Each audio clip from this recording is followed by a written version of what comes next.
Assalamualaikum. Welcome to the official Facebook page of Pakistan Youth Training Society program Strive and Change के साथ मैं हूँ आपकी मेजबान रामीन महमूद। आज की शाम अहले ज़ौक़ लोगों के नाम। नाज़रीन, आज जो हमारे साथ गेस्ट मौजूद हैं उनका ताल्लुक एक बहुत ही खूबसूरत शहर इस्लामाबाद से है। और इस शहर की खूबसूरती की तरह वो खुद भी माशाल्लाह बहुत खूबसूरत है, बहुत नफीस। मुझे उनकी आवाज़ जिस अंदाज से वो जो है वो शायरी करती हैं वो मुझे पर्सनली बहुत पसंद है। और अगर उनके एकेडमिक बैकग्राउंड की बात की जाए तो she is a bio scientist, और उसके साथ-साथ जो है वो अपनी शायरी का सफ़र बड़े कामयाब तरीके से और अपने बड़े जो है वो कामयाब है अपने प्रोफ़ेशन के अंदर शायरी में, और उसको लेकर चल रही हैं। मिस माहम खान हमारे साथ मौजूद हैं। हम उनसे जानेंगे कि शायरी उनको बायोटेक्नोलॉजी की तरफ लेकर आई या बायोटेक्नोलॉजी उनको शायरी की तरफ लेकर आई, और इस सफ़र का जो है वो आगाज़ कैसे हुआ। अस्सलाम वालेकुम माहम, कैसी हैं आप? वालेकुम अस्सलाम रामीन, अल्लाह का शुक्र है मैं ठीक-ठाक। आपने बड़ा मज़ेदार सा इंट्रो करवाया है। शहर माशाल्लाह आजकल इस्लामाबाद बड़ा प्यारा हो रहा है। It's a pleasure to be here. Thank you so much.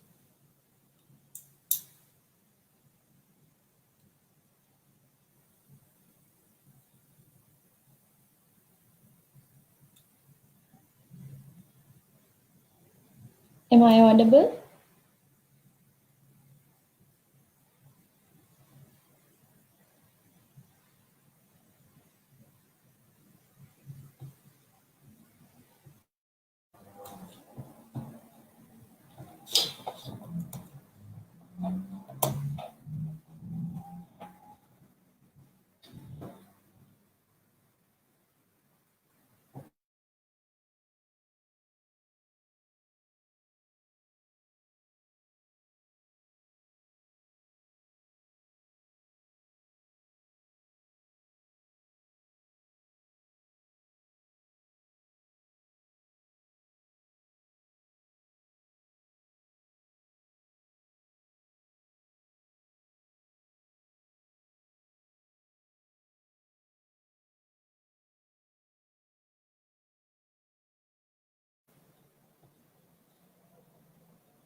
अ, बहुत माज़रत के साथ कोई टेक्निकल इश्यू हो गया था और मेरा मोबाइल जो है वो बिल्कुल शट डाउन हो गया। नाज़रीन को पता है कि पहले भी हमारे सेशंस में वैसे इस तरह के इश्यूज़ नहीं होते, लेकिन टेक्निकल नेट के जो है वो इश्यूज़ रहते हैं।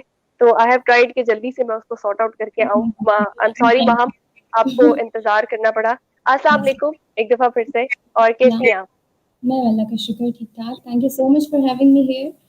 Thank you. नहीं, we are honoured to have you. Basically आपने अपने कीमती वक़्त से हमारे लिए वक़्त निकाला, और मैं बहुत अरसे से चाह रही थी कि मैं आपसे आपके सफ़र के बारे में पूछूँ, क्योंकि आप तमाम यंग फीमेल्स के लिए और तमाम यंगस्टर्स के लिए जो इस लाइन में आना चाहते हैं, जो अदब से लगाव रखते हैं, उनके लिए एक जो है वो मोटिवेशन है। हम आपके जो है वो सफ़र की तरफ चलते हैं, और सबसे पहले मेरा सवाल यही है, जैसे मैंने अभी कहा कि बायोटेक्नोलॉजी आपको शायरी की तरफ लेकर आई या शायरी आपको बायोटेक्नोलॉजी, ये दोनों बहुत डिफरेंट चीजें हैं। शायरी और बायोटेक्नोलॉजी, साइंसेस कहाँ और शायरी। तो इस सफर का आगाज कैसे हुआ? अच्छा, ये मेरे सफ़र का आगाज़ जो है ये बेसिकली बायोटेक्नोलॉजी से बहुत पहले हो गया था। जब ये सफ़र शुरू हुआ था तो बायोटेक्नोलॉजी का तो मुझे पता भी नहीं था।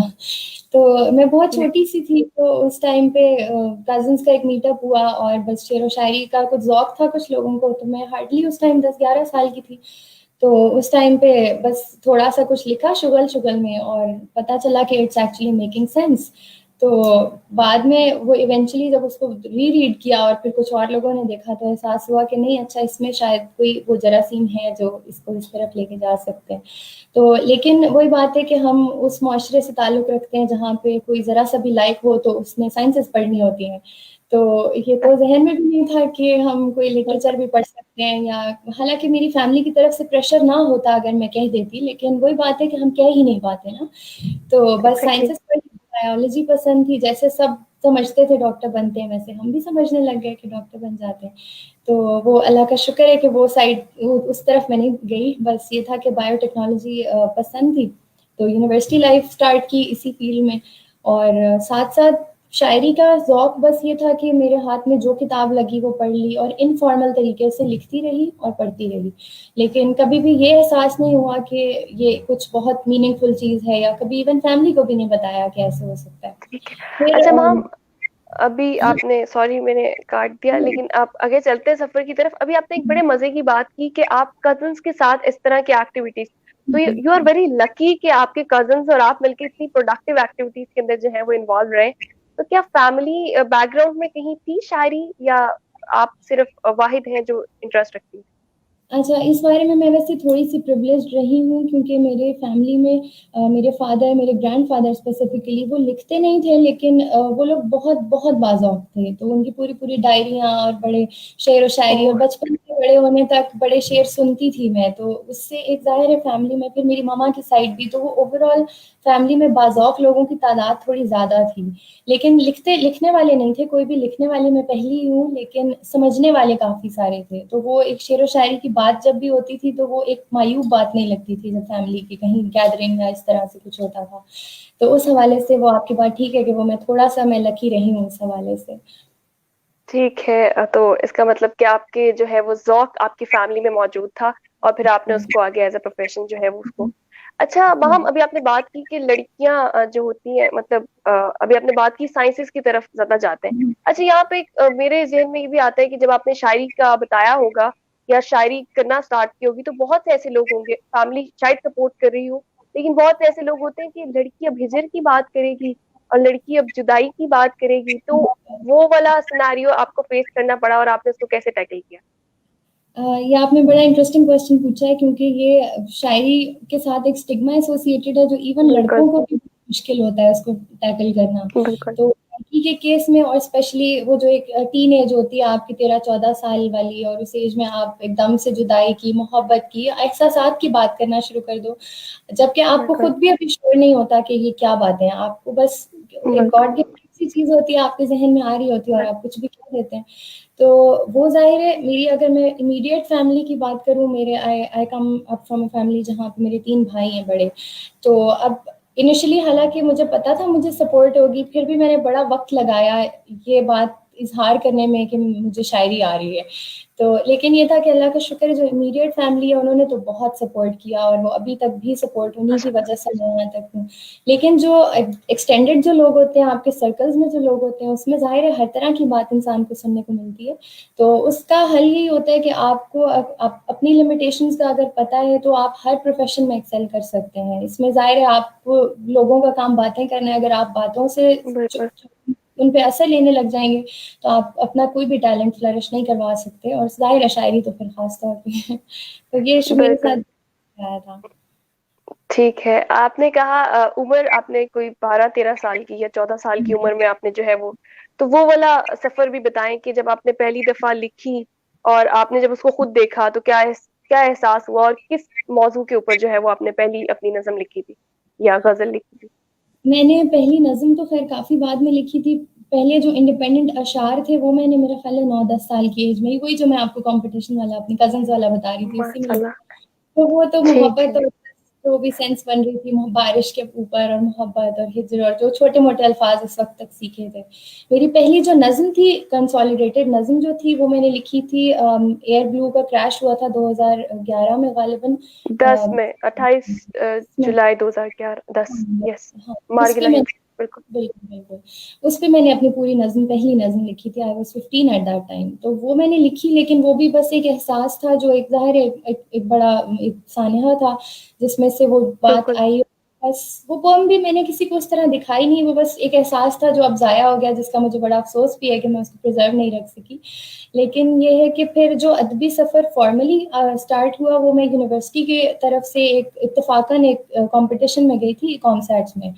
तो हुँ, वहाँ कॉम्पिटिशन होता था उनका, पोएट ऑफ द कैंपस के नाम से वो टाइटल लेते थे। तो इत्तेफ़ाक से I was in first semester at that time, और मैं I ended up there and I won. तो जब मैं वहाँ जीती, तो माशाल्लाह, मुझे पता चला कि यार ये 2013 की बात है, और फिर मुझे पता चला कि नहीं, अच्छा ये अब मैंने इसको लेके चलना है। और फिर उसके बाद मैंने एक पूरे मिशन की तरह शायरी पढ़ी और लिखी, और वो उस वक़्त से लेके आज तक वो फिर पढ़ाई के साथ-साथ वो ये वो चलता रहा। साथ चल रही है। ठीक है। हुँ, तो अच्छा, बायोटेक्नोलॉजी की अगर हम बात करें तो वो बड़ी एक मुश्किल फ़ील्ड है। साइंसेज़ में आप आईं, और होता है कि जब आप बायो रखते हो तो आपके साथ होती है कि डॉक्टर बनना है, या अगर मैथ्स रखते हो तो इंजीनियर बनना। आपके साथ इस तरह का सिनेरियो था, या फिर यू वर लाइक कि मैंने बायोटेक ही करना? मेरे साथ इस तरह से था कि मेरे पेरेंट्स के माइंड में थोड़ा बहुत बैक एंड पे ये था कि ये डॉक्टर बन जाए तो बेहतर है। लेकिन मुझे पर्सनली वैसे बायोटेक्नोलॉजी पसंद थी एज अ सब्जेक्ट, तो मुझे था कि अगर साइंसेस परस्यू करनी है तो ये साइंसदान बनते हैं, डॉक्टर वगैरह मेरा टेम्परामेंट था नहीं। और मेरे एक भाई डॉक्टर थे, तो मैं थोड़ा सा बचत इस तरह भी हो गई कि चलो घर में एक डॉक्टर है, तो वो एक मेरे पे प्रेशर थोड़ा सा कम था इस बात का। तो ठीक जाहिर है है। फैमिली बैकएंड पे था, लेकिन मैं अपने तौर पे बहुत इस बारे में नहीं थी, क्योंकि मुझे पता था कि वो शुरू हो गया तो फिर शायरी साथ चलाना बहुत मुश्किल हो जाता। शायरी साथ चलाना बहुत मुश्किल हो जाता, बिल्कुल। मतलब आपके माइंड में ये चीज थी कि मैंने शायरी को जो है वो साथ लेकर चलना है। ठीक है। तो कभी ऐसा नहीं हुआ कि स्टडीज के दरमियान में आपको, ऐसे बहुत से लोग होते हैं कि जब आप पढ़ाई कर रहे होते हो और साथ शायरी कर रहे होते हो, तो मुझे ये लगता, मैंने सुना भी अपने इर्द गिर्द से कि ऐसा लगता है, वो कहते हैं कि आपकी स्टडी जो है ना वो पीछे रह जाएगी और शायरी में आप एक्सेल नहीं कर पा रहे, और क्या कर लोगे शायरी से। और इस तरह की बातें कुछ सुनने को मिलती हैं आपके, मतलब क्रिटिसिज्म बहुत नेगेटिव इस तरह का होता है कि आपको लगता है कि शायद आप किसी गलत फील्ड में जा रहे हो।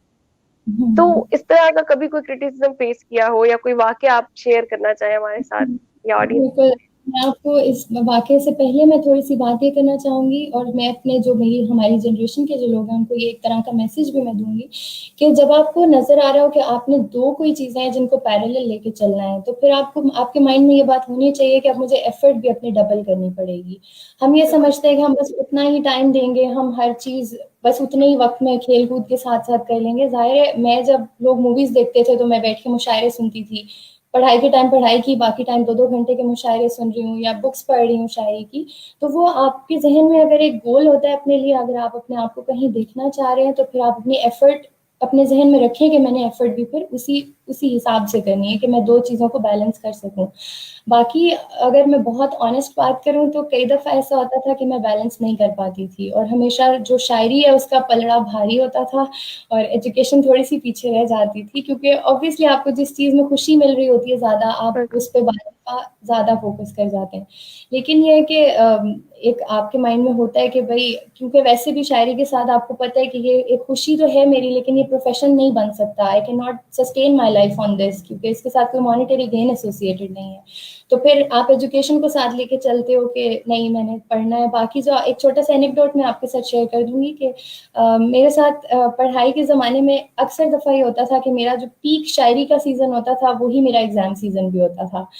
तो उसमें मेरे साथ 2 दफ़ा ऐसा हो चुका है कि मैंने एग्ज़ाम के दौरान भी बैठ के ग़ज़ल लिखी, और फिर मतलब जल्दी से बस लिखी, और फिर बाकी एग्ज़ाम पूरा किया, और फिर उसकी फ़ोटो लेके और वो रब कर दी कि ये मतलब, तो वो इस तरीके से होता था। ज़ाहिर है, अब होता माइंड है है, उसमें। बिल्कुल। हम्म। लेकिन ये है कि आप चला सकते हो, जो कोई भी प्रोफ़ेशन है, आप उसको इसके पैरेलल चला सकते हो, बस आपको अपनी एफ़र्ट डबल करनी पड़ेगी। ठीक है।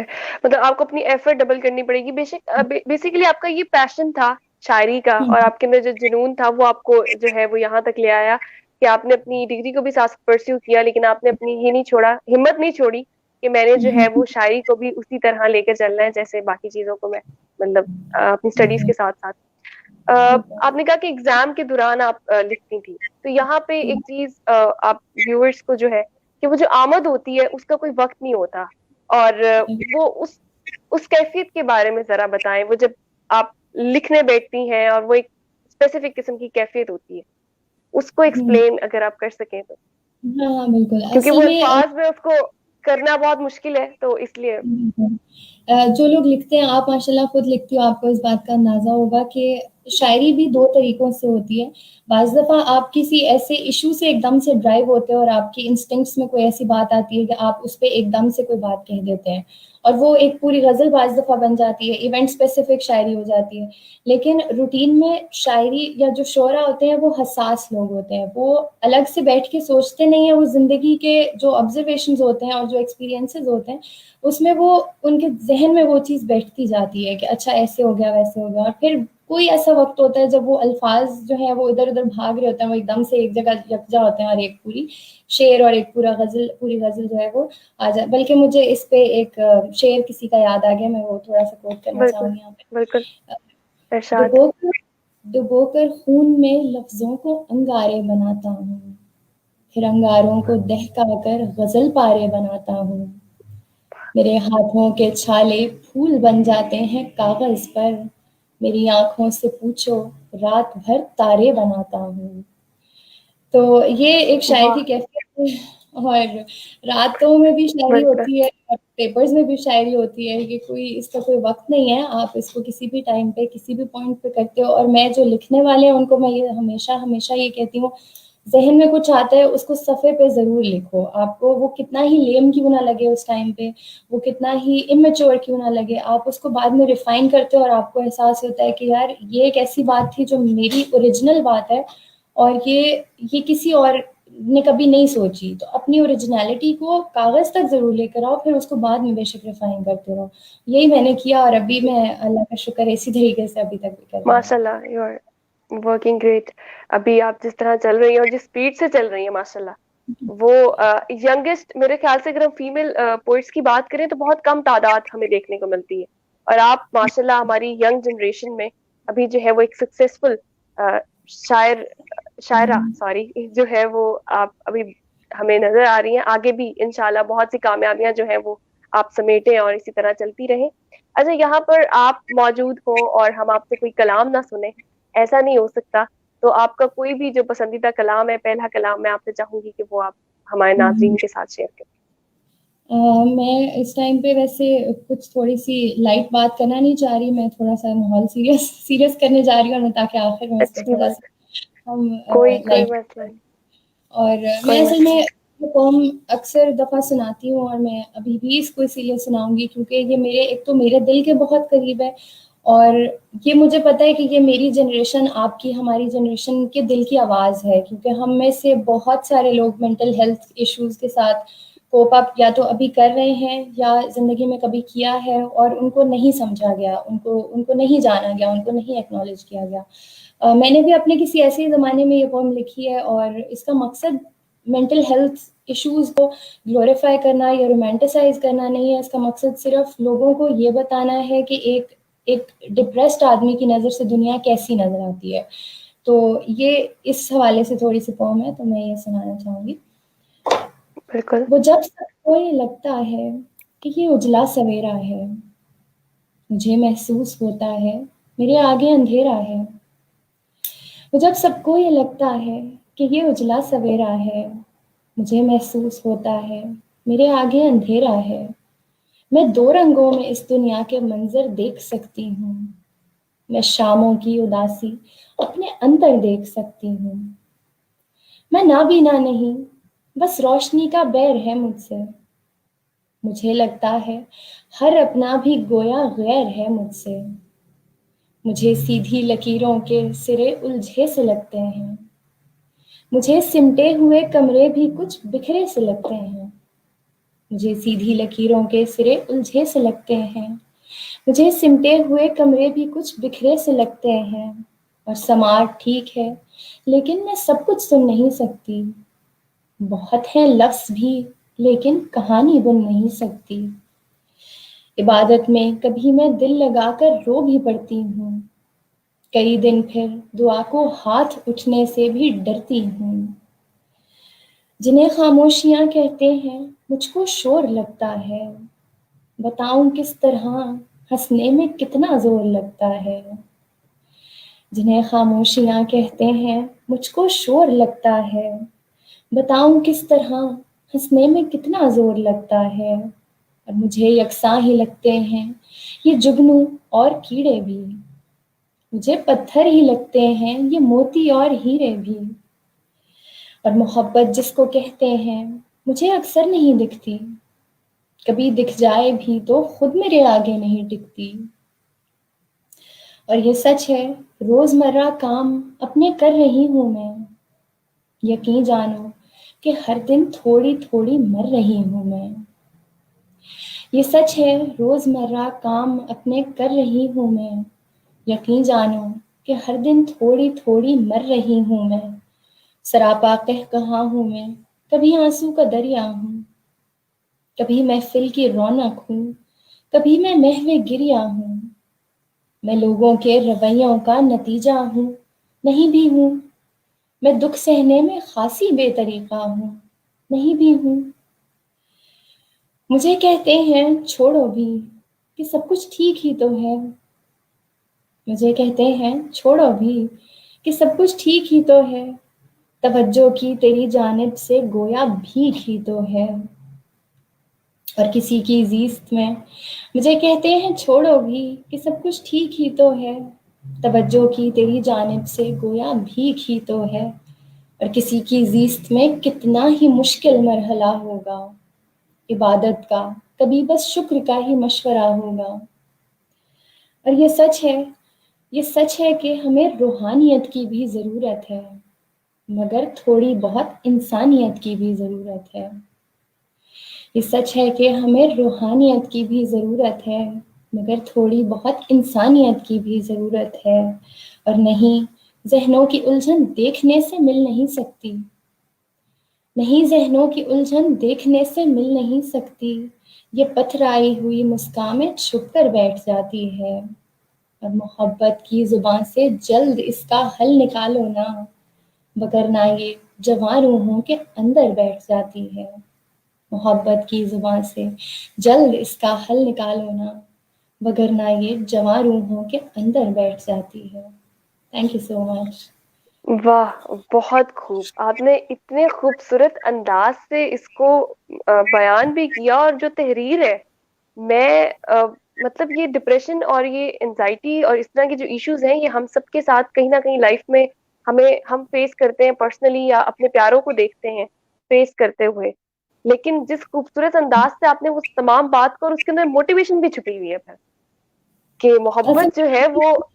मैसेज है कि आप मैं अपनी पोएम्स को, मेरी कोशिश होती है कि मैं उम्मीद पे और मैसेज पे उन्हें ख़त्म करूँ, ताकि लोगों के पास एक हल भी हो कि अब करना क्या है इस बारे में।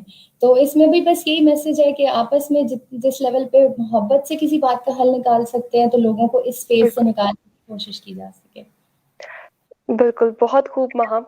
और मैं यहाँ पे एक सवाल जो है वो करना ये चाहूंगी कि आपने मोहब्बत की बात की। आपके नजदीक, आपने शायरी भी आप करती हैं, और शायर जो होते हैं वो बड़े डीपली चीजों को नोटिस करते हैं। तो आपके नजदीक मोहब्बत क्या है? क्या समझती हैं आप कि ये जज्बा कैसा जज्बा है? और हर ये बड़ा मुश्किल आपने सवाल पूछ दिया वैसे क्योंकि ये इसकी बड़ी डेफिनेशन है इसकी। लेकिन देखिए, मोहब्बत सिंपली ये है कि आप किसी पे निछावर होने की चाह रखते हो, ठीक है? अब वो आपने या आपके अपने मिजाज पे होता है। हम में से कुछ लोग ये काम मजाज के साथ करते हैं, हम दुनियावी चीज़ों के साथ मोहब्बत करते हैं, तो हम उस पे निछावर होने की चाह रखते हैं। और यही काम जो लोग जो हकीकत में मकसद पा जाते हैं अपना, वो यही काम ज़ाहिर है इश्क हकीकी में करते हैं।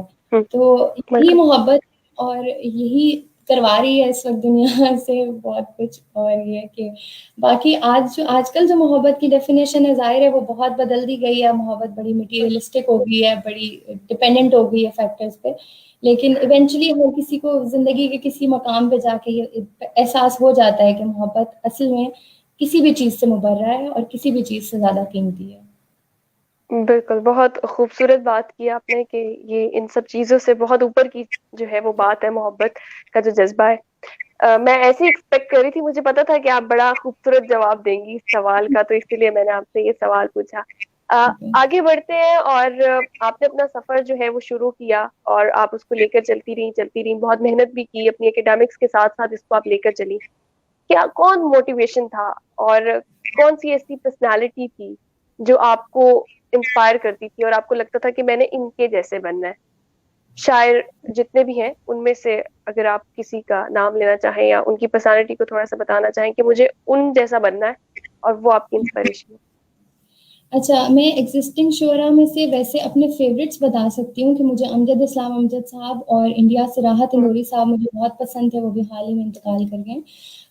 जी। बाकी अगर आप मुझसे पूछें कि आजकल के ज़माने में, क्योंकि मैं मोटिवेशन जब किसी को देखने की कोशिश भी करती थी ना, तो मसला ये था कि मेरा ज़माना और उनका ज़माना थोड़ा मुख्तलिफ था। तो मैं वैसे in general as a motivation Parveen Shakir साहिबा को बहुत आइडियलाइज़ करती हूँ, क्योंकि उन्होंने उस ज़माने में ख़वातीन की शायरी को इतना आम किया और इतना अच्छे अच्छे किरदार के साथ वो इस काम को लेके चलीं कि आज हम बात करें तो हम कह सकते हैं कि हाँ, अच्छी ख़वातीन शायरी करती हैं। जो एक स्टिग्मा है वो उन्होंने बहुत हद तक इसके साथ से बिल्कुल डिसोसिएट किया। तो अगर मैं बिल्कुल। इस अपने सफ़र के हवाले से किसी को आइडियलाइज़ करती थी तो वो डेफ़िनेटली परवीन शाकिर साहिबा थी, जो ज़ाहिर है आजकल के ज़माने की नहीं, लेकिन वो हमेशा से मैं उनके उस पर्सोना को आइडियलाइज़ करती थी। बाकी जो आजकल अगर आप पूछें कि मैं मोटिवेट मुझे क्या चीज़ करती थी, तो देखें इंसान की सबसे बड़ी मोटिवेशन उसका अपना आप होता है, ठीक है? आप अपने आप को देखते हो, आप देखते हो मेरे में ये पोटेंशियल अगर खुदा ने दिया है या मुझे लगता है कि मैं कुछ करना चाहती हूँ, तो फिर आप हर दिन अपने आप को अपने गुज़रे हुए कल से बेहतर करने की कोशिश करते हो और आपको यही करना चाहिए। अब वो चाहे एकेडमिक्स है या आपका कोई ज़िंदगी का पैशन है, कोई खुशी है, और मेरी मोटिवेशन ज़ाहिर है मुझे एक्सटर्नल मोटिवेटर्स मेरी फैमिली की सूरत में मिलते थे, लेकिन इंटरनल मोटिवेटर मैं हमेशा अपनी खुद होती थी कि नहीं, मैं अगर लिख रही हूँ तो अब ये लोगों तक कैसे पहुँचाना है, मैं क्या क्या वेज़ यूज़ कर सकती हूँ और मैं कैसे अपना मकसद भी अचीव करूँ और मैं ओवरऑल अदब को और शायरी को कैसे सर्व करूँ कि वो एक नई डायमेंशन इख्तियार करे जो अभी तक नहीं इख्तियार हो रही थी। तो ये बेसिकली मेरी मोटिवेशन भी थी और मकसद भी ये था। बिल्कुल सही हो गया। आपने जो है वो एक मुख्तलिफ, बिल्कुल आपकी शायरी जिस तरह भी आपने उसके ऊपर भी अपनी डिप्रेशन एंजाइटी के ऊपर, उसमें एक उम्मीद भी थी और उसमें वो कैफियत भी थी।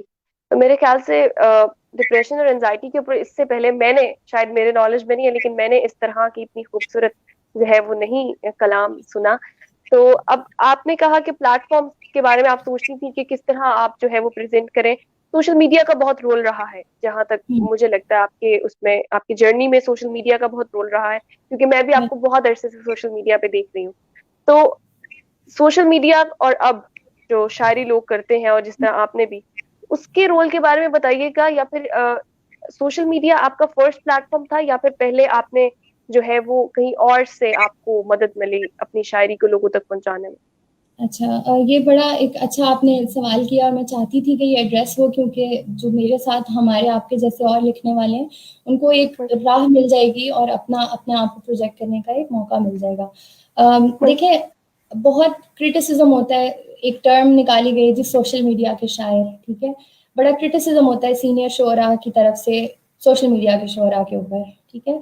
बात ये होती है कि मुझे ये बात समझ नहीं आती कि हम टेक्नोलॉजी की एडवांसमेंट से इतना भागते क्यों हैं, हम इतना डरते क्यों हैं?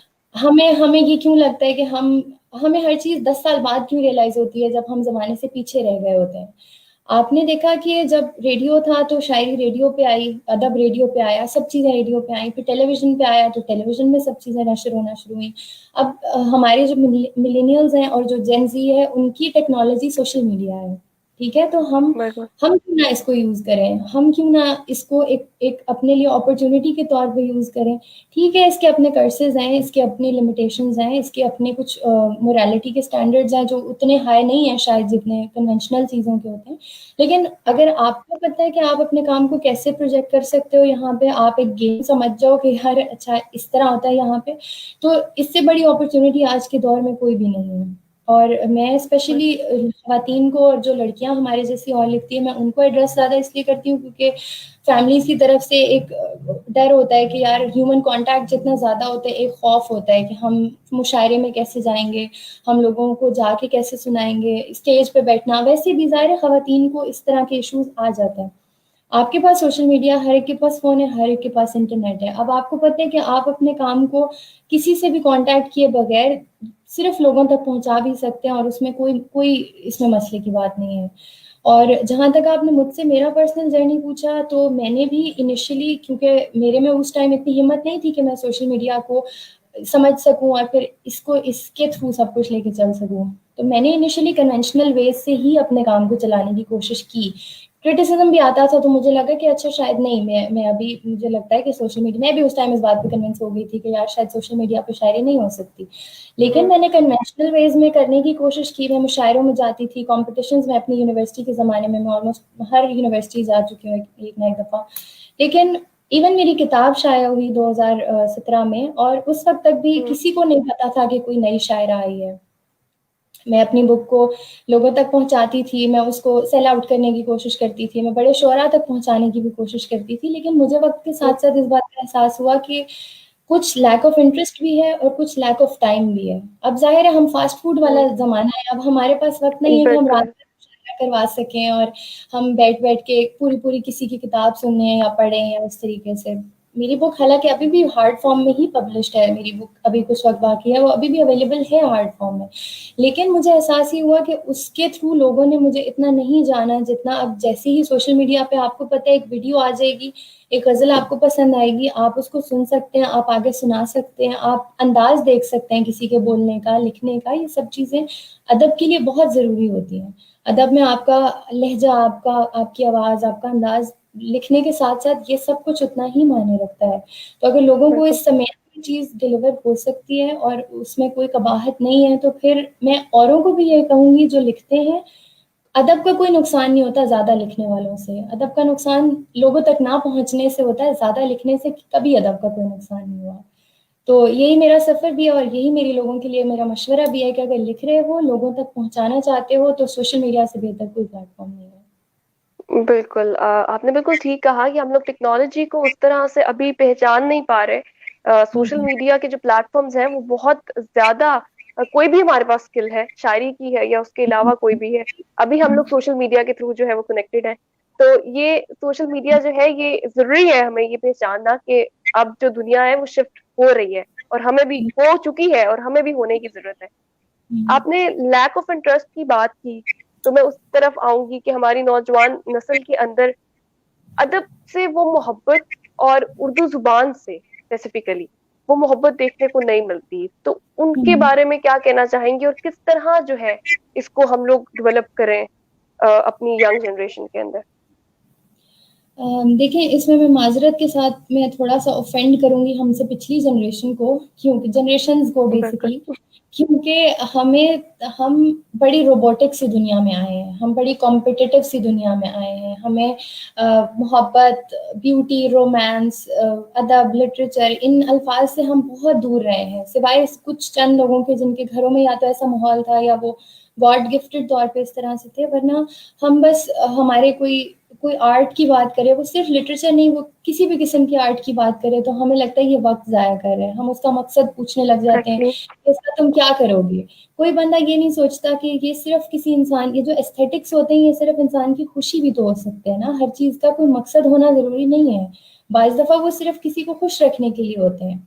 तो हमारी हमारी पूरी जनरेशन के साथ यही ज़्यादती हुई कि हमें सबको डॉक्टर, इंजीनियर बनना था और ज़ाहिर है हमें लाइफ़ सस्टेनेंस के लिए बनना भी पड़ता है, कोई मसला नहीं, लेकिन उसके पैरेलल में हमें कभी इजाज़त ही नहीं दी गई कि इसके साथ भी एक दुनिया है, जिसमें सारी खूबसूरती तो उस दुनिया में है। आपके प्रोफ़ेशंस में उतनी खूबसूरती नहीं है जितनी आपके टैलेंट्स के अंदर है और वो हमें आहिस्ता-आहिस्ता करके दिखानी बंद कर दी गई और हम वो एक रोबोट से बनते गए। अब मैं और ख़ास तौर पे जो आपने अब उर्दू के हवाले से बात की, उसकी रीज़न बिल्कुल मुख्तलिफ है मेरे मेरे नज़रिए के मुताबिक। उसमें हमने उर्दू के साथ एक पेंडू होने का एलिमेंट और इंग्लिश के साथ एलीट होने का एलिमेंट जब से जोड़ दिया ना, तो वो फिर बिल्कुल।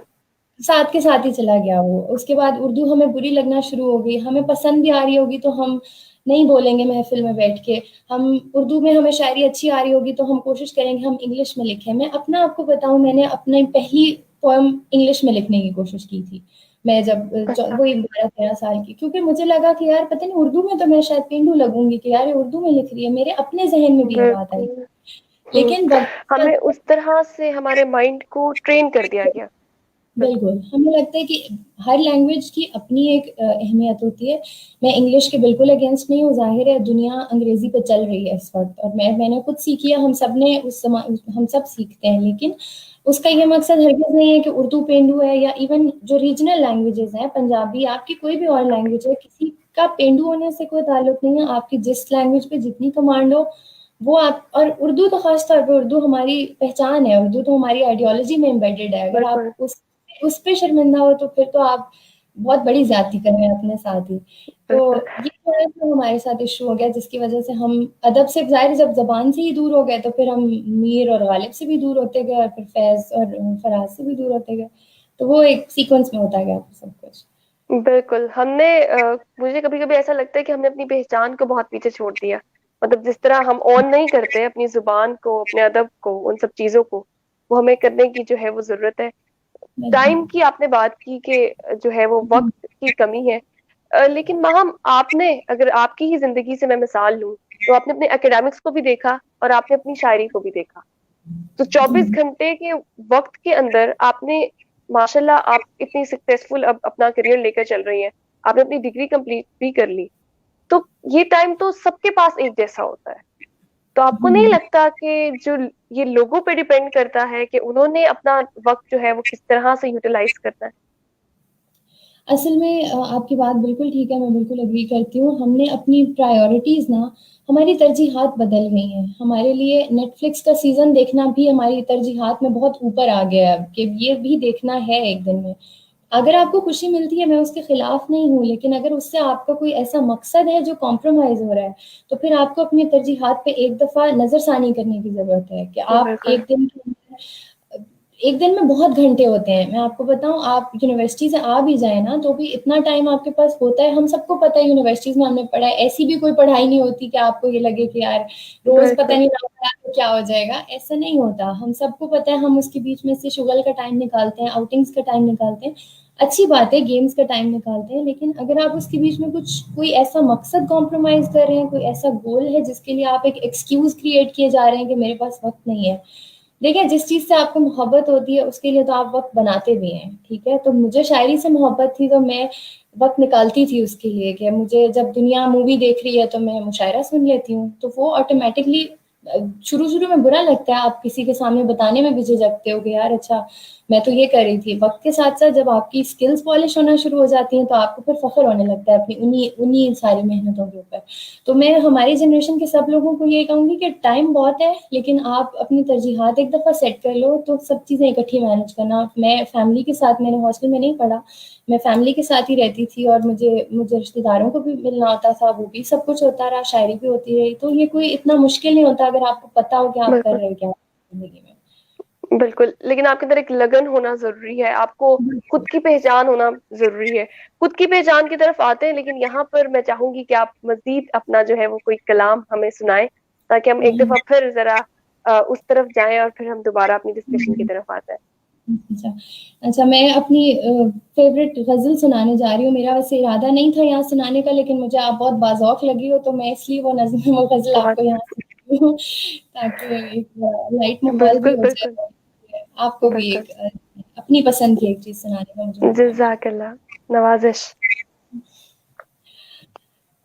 नज़र तुम पर पड़े तो मुस्कुराना भूल जाते हैं, नज़र तुम पर पड़े तो मुस्कुराना भूल जाते हैं, हम अपनी दास्ताने गम सुनाना भूल जाते हैं। नज़र तुम पर पड़े तो मुस्कुराना भूल जाते हैं, हम अपनी दास्ताने गम सुनाना भूल जाते हैं। और हमेशा सोचते हैं हम, उसे खोना नहीं मुश्किल, हम अपनी कुव्वते दिल आज़माना भूल जाते हैं। और जहाँ साक़ी का लम्हे भर को भी दीदार हो जाए, जुनून तिश्नगी का वो ज़माना भूल जाते हैं। और इन्हीं रास्तों पे अब तक भी उसी की राह तकते हैं, वो अपने सफ़र पर अब है रवाना भूल जाते हैं। इन्हीं रास्तों पे अब तक भी उसी की राह तकते हैं, वो अपने सफ़र पर अब है रवाना भूल जाते हैं। और ये ज़ंजीरें, ये पाबंदी नहीं कुछ फ़ायदा देती, ये ज़ंजीरें, ये पाबंदी नहीं कुछ फ़ायदा देती, परिंदे क़ैद हों तो चहचहाना भूल जाते हैं, परिंदे क़ैद हों तो चहचहाना भूल जाते हैं। और अदाए बेरुखी की इंतहा भी देख ली हमने, अदाए बेरुखी की इंतहा भी देख ली हमने, वो मेरे ख्वाब तक में आना जाना भूल जाते हैं। अदाए बेरुखी की इंतहा भी देख ली हमने, वो मेरे ख्वाब तक में आना जाना भूल जाते हैं। और गमे बर्बादी गुलशन से गुल भी इस कदर सहमे, दुखी चेहरे पे एक मुस्कान सजाना भूल जाते हैं। और उभरते चांद का मंजर या जलवे हों बहारों के, उभरते चांद का मंजर या जलवे हों बहारों के, तेरे आगे सब अपना कहर ढाना भूल जाते बिल्कुल। हैं। तेरे आगे सब अपना कहर ढाना भूल जाते हैं, और बुलंदी से गिराने के लिए कोशां हैं जो माहम, माहम कहते हैं पूरे चांद को, बुलंदी से गिराने के लिए कोशां हैं जो माहम, फलक तेरा अजल से आशियाना भूल जाते हैं, नजर तुम पर पड़े तो मुस्कुराना भूल जाते हैं, हम अपनी दास्ताने गम सुनाना भूल जाते हैं। क्या बात है, बहुत खूब, बहुत खूब। मतलब मुझे फ्रेश कर दिया है, मतलब इस इतनी ताजा ये गजल है कि इसने जो है वो मुझे एक ताजगी का एहसास होता है इसको सुनने के बाद। और ऊपर से आपकी आवाज, मैं दोबारा कहूंगी, मैंने शुरू में भी कहा था, तो बहुत खूबसूरत है, और आपका अंदाजे बयां भी जो है वो बहुत खूबसूरत है। बहुत शुक्रिया, और बहुत शुक्रिया। इसको आप लेकर चलती रहे, और अपने से जो आपके आने वाले बाद में जो हम जैसे और दूसरे भी लोग हैं उनके लिए एक लर्निंग है ये, कि आपसे सीख सकें और आपके जो है वो अपनी शायरी को भी जो है वो दुनिया के सामने रख सकें। हम इससे पहले जो है वो खुद ही की तलाश की, मैंने कहा था कि हम आगे जाके बात करेंगे, क्योंकि आप खुद की बात करें थी कि आपको स्किल्स। अच्छा, इकबाल ने भी इसका जो है वो फलसफा दिया कि खुदी जो है वो, तो आपके नजदीक खुदी या सेल्फ आइडेंटिफिकेशन वो कितनी अहम है, और किस तरह कोई इंसान खुद को पहचान सकता है? जिस तरह आपने अपनी सलाहियतों को पहचाना और उसमें आपने कामयाबी हासिल की, तो कैसे दूसरे लोग, किस तरह जो है हमारे यंगस्टर्स बाकी किस तरह इसको खुद को पहचान कर आगे चल सकते देखिए, अभी आपने कहा कि कितना ज़रूरी है, हर इंसान अपने अंदर एक कुल कायनात होता है, ठीक है?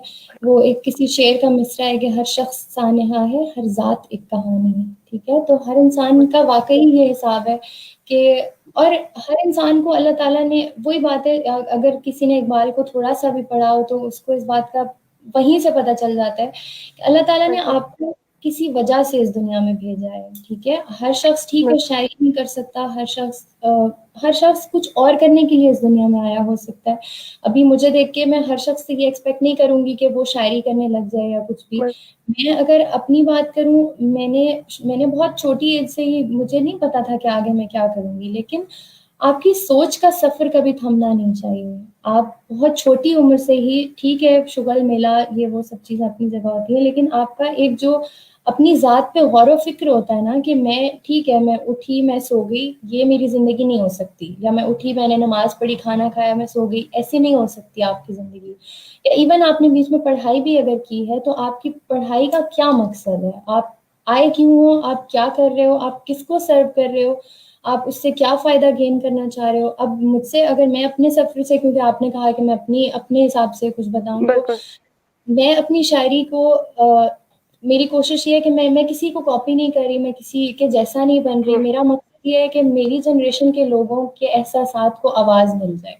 अगर मैंने ये कर दिया तो मेरा इस दुनिया में आने का मकसद पूरा हो जाएगा। वो चाहे मैं डिप्रेशन पे लिखूँ, चाहे मैं वो औरत के ऊपर लिखूँ, चाहे मैं किसी के मोहब्बत या जुदाई के बारे में लिखूँ। लेकिन वो एक बंदे के अगर एहसास को आवाज़ मैंने दे दी, तो एक बंदा, क्योंकि हम तो इतने ज़्यादा आर्टिकुलेट नहीं होता हर बंदा, अगर किसी को मेरी ग़ज़ल सुन के ये लगे कि यार इसने मेरी वाली बात कर दी, तो मेरा इस दुनिया में आने का मकसद पूरा हो गया। या मैंने किसी सोशल बिल्कुल। इश्यू पे उसका कोई कोई असर पड़ा। यही मैं आप सबसे भी, जो भी मुझे सुन रहे हैं उनके लिए कह रही हूँ, अपने लिए कोई मकसद डिफाइन करो कि आप क्या करने आए हो। उसका कोई ग्रेटर गुड आइडेंटिफाई करो कि मैं किस लिए हूँ यहाँ पे, मेरा क्या इम्पैक्ट है, और मैं जब यहाँ से चला जाऊँगा या चली जाऊँगी तो मैं किस तरह से क्या छोड़ के जाऊँगी। यही आपकी कामयाबी होगी। इसी सफ़र के दौरान आप कहीं न कहीं अपने आप को पहचानोगे, अपनी किसी स्किल को पहचानोगे, और इंशाल्लाह फिर आगे यू विल डू वंडर्स। इंशाल्लाह। आपने बिल्कुल सही कहा कि खुद को आप पहचानोगे और फिर आप जो है वो आगे लेके, और सबकी मुख्तलिफ सलाहियतें होती हैं, कुदरत ने सबको जो है वो मुख्तलिफ सलाहियतों से नवाजा हुआ है, बस उनको उसको ढूंढने की और उसको आगे लेके चलने की जरूरत है। ठीक। आप ने कहा कि आप सुनती थी कुछ, अपनी मुशायरे सुनती थी और इस तरह से मुझे सुनाई होता, कुछ शेयर करना चाहें कि किस तरह की वेबसाइट्स या कहाँ से आपने जो है वो सुनना करती थी, किसको ज्यादा सुना करती थी, ताकि जो लोग शायरी में आगे अपना करियर बनाना चाहते हैं वो उसको फॉलो कर सकें? अच्छा, देखिए, मैं थोड़े-से आसान तरफ से लोगों को, जब भी कोई मुझसे कहता है कि हम हम समझना चाहते हैं शायरी को, ख़ास तौर पे लिखने वाले जो लोग हैं, उनको ज़ाहिर है मुश्किल होती है, क्योंकि इल्म उल-अरूज़ और बहर और इन सब चीज़ों को समझना जो है वो थोड़ा-सा बिल्कुल। मुश्किल है। और हमें ज़ाहिर है स्कूलों में उस तरीके से उर्दू इस तरह तो नहीं पढ़ाई जाती कि हमें ये पता चल सके कि लिखना कैसे है इसको ना। तो मैं हमेशा आसान तरफ से शुरू करती हूँ, क्योंकि हम लोग इस जनरेशन में हमें आदत है वीडियोज़ वग़ैरह देखने की। तो मैं हमेशा कोई भी स्टार्टर्स को मैं यही रिकमेंड करती हूँ कि रेख्ता का एक प्लेटफ़ॉर्म है, रंजिश का एक प्लेटफ़ॉर्म है, इस तरह यूट्यूब पे और बहुत सारे चैनल्स हैं। या आपको रैंडमली भी कोई भी कहीं पे भी किसी मुशायरे की वीडियोज़ जो है ना, अगर आप उनको एक-एक वीडियो को, मैंने अपने तौर पे मैंने 2-2 घंटे की वीडियोज़ को बाज़ दफ़ा 3-3 4-4 दफ़ा भी सुना है। सिर्फ़ बाज़ दफ़ा सिर्फ़ उनका अंदाज़ समझने के लिए, बाज़ दफ़ा सिर्फ़ लिखने का अंदाज़ समझने के लिए, मतलब हर दफ़ा एक अलग चीज़ पे फ़ोकस करके उसको सुनो, आपको खुद पता चलेगा कि कहाँ क्या बात हो रही है। बाज़ दफ़ा आप मैं बहुत सारे ऐसे लोगों को, लिखने वालों को जानती हूँ कि जिन्होंने, मैं इवन पर्सनली मैं खुद इस बात की एक बहुत बड़ी एग्ज़ाम्पल हूँ कि मैंने लिखना शुरू करने के बाद लिखना सीखा था। मैंने शुरू पहले कर दिया था और मैंने इल्मुल अरूज़ बाद में सीखे थे, और उसकी सिर्फ़ और सिर्फ़ रीज़न ये थी कि मैंने गौर किया था कि लोग कैसे लिख रहे हैं। उसके बाद मुझे पता चला, फिर मैंने ज़ाहिर है उसकी मज़ीद ट्यूनिंग की, लेक्चर सीरीज़ सुन-सुन के, और इस तरह रेख्ता, रंजिश, ये 2 प्लेटफ़ॉर्म्स हैं। बाकी इंडिपेंडेंट बहुत सारी ऐसी वीडियोज़ हैं, आप लिख के सर्च करोगे और आपको बड़े-बड़े शोरा की, आपको इवन फैज़ फराज जैसे शायरों की शोरा की वीडियोज़ मिल जाती हैं। वहाँ से शुरू करो, और जब आपको ये लगे कि हाँ, अब मैं इस लेवल पे हूँ कि मैं वीडियोज़ सुनना और वो सब अब मुझे आ रहा है, तो फिर उसके पैरेलल में फिर बुक्स पढ़ना शुरू करो। पैसा आपके नुस्ख़ा-ए-वफ़ा पढ़ो, आपको पता चलेगा। मैं गालिब पे डायरेक्ट नहीं लेके जाती किसी को, क्योंकि वो अभी मैं अपने तौर पे भी उन्हें समझना। नहीं समझ रही, वो बहुत मुश्किल हुँ, है। तो ज़ाहिर है बिल्कुल। वो वक़्त के साथ-साथ आप बुक्स पे बाद में आओ, वीडियोज़ पे पहले आओ। अगर आपको सुनना, हर एक का अपना एक होता है ना, कुछ लोगों की विज़ुअल मेमोरीज़ ज़्यादा अच्छी होती है, कुछ को हुँ, पढ़ के समझ ज़्यादा आती है। तो ये हर चीज़ का रिसोर्स अब तो हमारे एक क्लिक के नीचे है। तो आप ढूँढने पे आओगे बिल तो आपको सारी चीज़ें ओवर द ईयर्स समझ आ जाएँगी। ठीक है, बहुत शुक्रिया आपका। आई होप कि जो लोग हमें देख रहे हैं उनमें से जो भी रखते हैं लगाव, और पर्सनली मैं खुद भी इसको जो है वो देखूँगी। अच्छा वहाँ बीइंग अ गर्ल, ये सवाल मैं हर उस फीमेल से पूछती हूँ जो भी मैं जिनका भी इंटरव्यू करती हूँ। वो ये कि हुँ, बहुत से ऐसे रास्ते के अंदर जब आप जा रहे होते हो और आप एक जर्नी बहुत मुश्किल, क्योंकि ये भी आपकी जर्नी बहुत मुश्किल रही होगी। आप रास्ते में डिमोटिवेट भी हुई होंगी, फिर आप उठ उठ के दोबारा से खड़ी हुई होंगी, और फिर बहुत से ऐसी एलिमेंट्स हैं हमारी सोसाइटी के अंदर जो फीमेल को काम करने नहीं देते। ये एक रियलिटी है, एक बैड कह लें कि एक बुरा एक हमारा रुख है हमारी सोसाइटी का, ऐसा कि हुँ, फीमेल्स को काम नहीं करने दिया जाता और उनकी रिश्ते में रुकावट बनने की कोशिश करते हैं।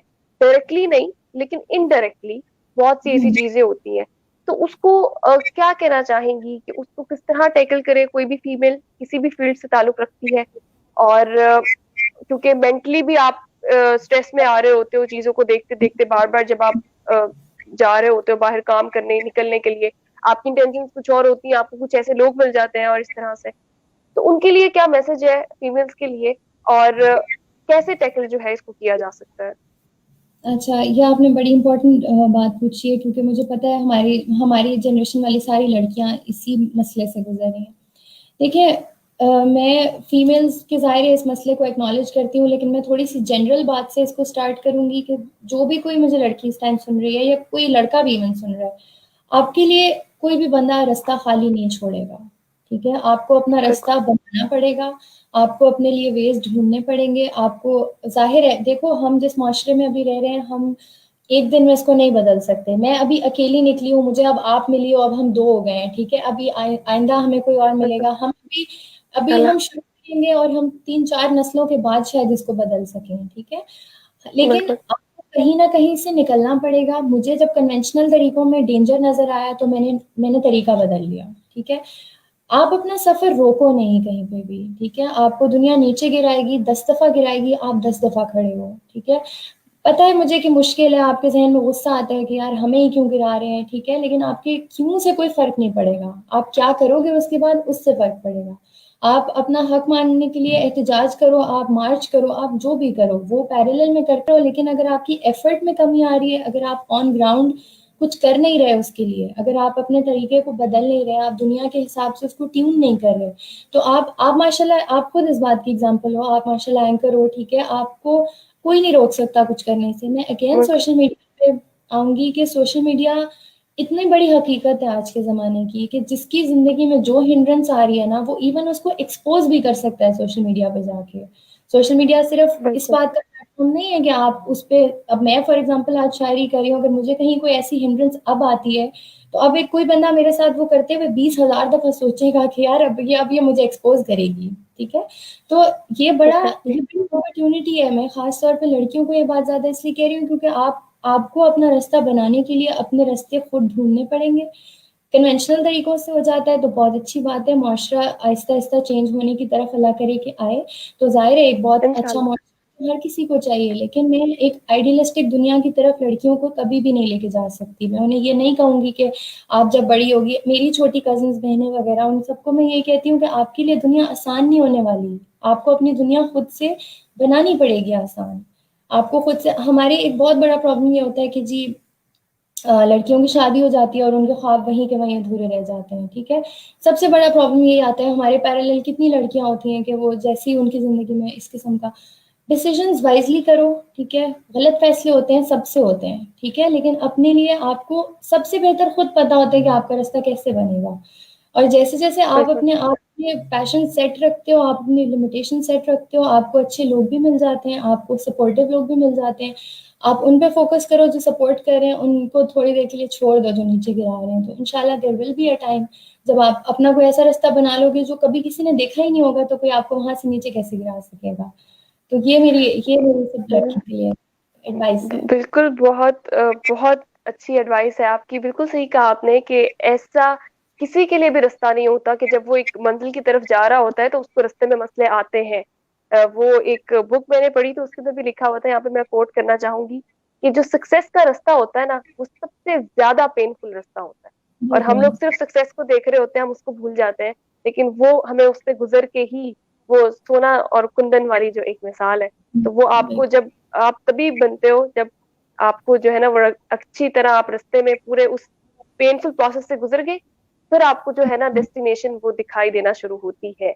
बिल्कुल। बिल्कुल। अच्छा वहां अब जो है वो हमारा प्रोग्राम भी इख्तिताम की तरफ आ रहा है, लेकिन यहाँ पे मैं चाहूंगी कि आप एक मजीद कलाम, ताकि हम फिर उसके बाद आपसे एक मैसेज लेंगे और अपने सेशन का जो है वो फिर इख्तिताम करेंगे। बिल्कुल, मैं एक गज़ल ही सुनाऊँगी, ये बड़ी धीमी-सी एक गज़ल है और बड़ी एक सोशल सी ये गज़ल है, बेसिकली मुझे रोमांटिसिज़्म से। यकीन है कि आप जो भी सुनाएंगी वो बहुत खूबसूरत तरीके से लिखा होगा, और अंदाजे बयां तो माशाल्लाह आपका है ही जी, खूबसूरत, तो मैं इसलिए सुनाती हूँ और उसके बाद फिर आप वाइंड अप कर लेना।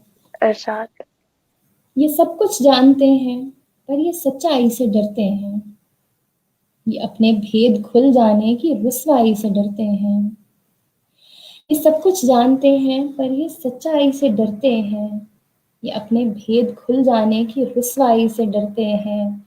और बसारत से सभी कुछ तो इन्हें दिखने लगा है, पर बसीरत ये नहीं रखते, ये बीनाई से डरते हैं। बसारत से सभी कुछ तो इन्हें दिखने लगा है, पर बसीरत ये नहीं रखते, ये बीनाई से डरते हैं। और जुबानबंदी के कायल हैं जो हंसकर जुल्म सहते हैं। सो जिंदा हैं मगर वो हरफे गोयाई से डरते हैं।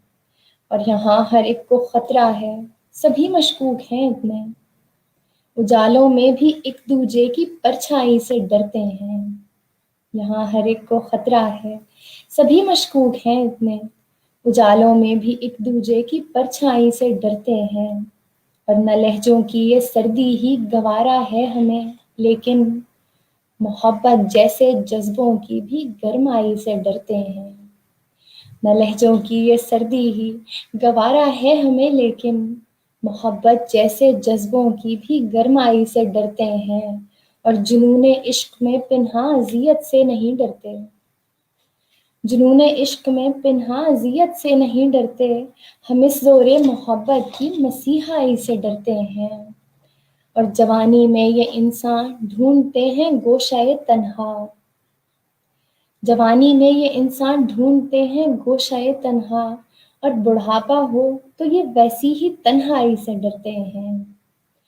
जवानी में ये इंसान ढूंढते हैं गोशाए तन्हा। और बुढ़ापा हो तो ये वैसी ही तन्हाई से डरते हैं। और अगर हद से ज्यादा हो तो ये खुद सर बनाती है। ज़रूरत से ज़्यादा हम पजीराई से डरते हैं। अगर हद से ज़्यादा हो तो ये खुद सर बनाती है, ज़रूरत से ज़्यादा हम पज़ीराई से डरते हैं और मरे जाते हैं उसके ज़ाहिरी से हुस्न पर हरदम। मगर हर दौर में औरत की दानाई से डरते हैं, मरे जाते हैं उसके ज़ाहिरी से हुस्न पर हरदम। मगर हर दौर में औरत की दानाई से डरते हैं और तुझे हम मशवरा तो दे भी सकते थे मोहब्बत का, तुझे हम मशवरा तो दे भी सकते थे मोहब्बत का, मगर माँ हम तेरे जलवों की पसपाई से डरते हैं।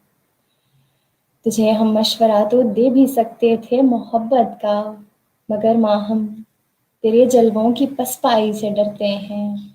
ये सब कुछ जानते हैं पर ये सच्चाई से डरते हैं, ये अपने भेद खुल जाने की रुसवाई से डरते हैं। Thank you so much. बहुत खूब, बहुत खूब। और जब आपने वो औरत वाला जो एक था ना आपका, कि वो उसकी ही हुस्न की आपने बात की कि उसी के हुस्न पे मरते हैं और फिर उसी से जो है वो डरते हैं, तो ये हमारे सोशल इशू का एक बहुत बड़ा, हमारा सोसाइटी का एक बहुत बड़ा पहलू है जो आपने इतने खूबसूरत अंदाज से जो है वो बयान किया। और मुझे फिर, मैं दिल मेरा बिल्कुल नहीं कर रहा कि मैं सेशन एंड करूं, मेरा दिल करे कि बस मैं इसको लेकर चलती रहूं, आप इसी तरह जो है वो अपना कलाम सुनाती रहे और हम लोग बात करते रहे, लेकिन वक्त ने जो है वो हमें पाबंद किया हुआ है। और बहुत शुक्रिया एक दफा फिर से आपका कि आपने अपने कीमती वक्त से हमारे लिए वक्त निकाला। और इंशाल्लाह आगे भी जो है वो हम आपके साथ कोऑर्डिनेट करते रहेंगे और इसी तरह के जो है सेशंस हम आप अपने नाजरीन के लिए। कि आपने मुझे इनवाइट किया है और मैं बाकायदा, मुझे खुशी हुई है आज आपसे मिल के बातचीत करके, और मुझे अंदाज़ा हो रहा है कि मैं अकेली नहीं हूँ इस सफ़र में, कुछ और लोग भी हैं जो बहुत अच्छा काम कर रहे हैं। और मैं इंशाल्लाह दोबारा भी कभी आपसे मुलाकात हुई तो मैं आपसे भी सुनूंगी आपका कुछ कलाम, और इंशाल्लाह ये जो एक अहले ज़ौक़ की महफ़िल है वो दोबारा जमा। इंशाल्लाह, इंशाल्लाह जरूर हम जो है वो जरूर इसको एक दूसरे, आप भी कुछ सुनाइएगा और मैं भी कोशिश करूंगी। वैसे मैं बहुत छुपा के अभी तक मैंने रखा हुआ है, बट लेकिन नहीं, मैंने भी सोशल इश्यूज के ऊपर, और हम लोग जो है वो इसको जरूर लेकर चलेंगे। बहुत बहुत एक यहाँ पे मैं पाकिस्तान यूथ ट्रेनिंग सोसाइटी की तरफ से भी और अपनी तरफ से भी आपको ये कहना चाहूंगी कि बहुत अच्छा सफर आपने जिस तरह शुरू किया, मुश्किलात से लड़ते हुए आप इसको जिस तरह लेकर चल रही हैं, और जो मकसद है आपका वो बहुत खूबसूरत है और बहुत ज्यादा जो है वो इस सोसाइटी के लिए प्रोडक्टिव है। तो अल्लाह ताला आपको मजीद जो है वो, बहुत सी बेस्ट विशेष है मेरी आपके लिए कि कामयाबियां दे और इस तरह जो है वो आप लेकर चलती रहें इसको। और अब जो है वो हमारे dare to strive and change का जो प्रोग्राम है उसका इख्तिताम हो रहा है। नाज़रीन, आपके साथ जो है वो हम आएंगे नेक्स्ट सेशन में एक नए गेस्ट के साथ आपकी खिदमत में हाजिर होंगे। तब तक के लिए हमें दीजिए इजाजत। अल्लाह हाफ़िज़। थैंक यू, अल्लाह हाफ़िज़।